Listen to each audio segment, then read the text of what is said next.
in the 60s, there was a thing called pop art. There was a thing called super graphics.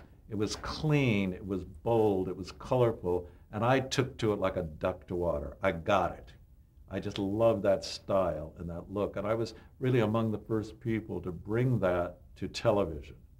And so people, it caused a little attention. My God, there's a TV set scenery that looks like what's going on today in the world of art and graphics. In that era, there's one book I remember.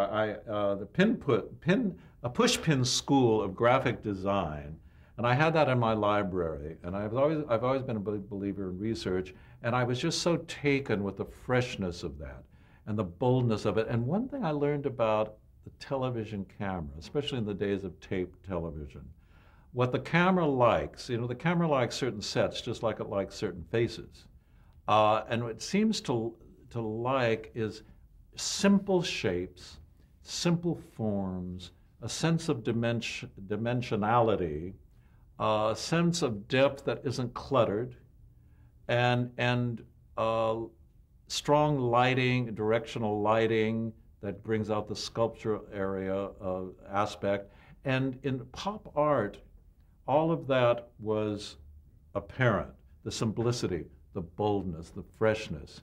And so I remember I started it in Pat Boone. The next big show I got was an Andy Williams special called Love Andy that was all pop art. He loved that one. And he was trying to make a hip kind of cool special. So it was called Love Andy, and it was all rock and roll. It was all pop art and bold graphics. And that went over very big from my end of it. And Andy was great, very supportive. He's a big collector of modern art, and so he was very much into that whole movement.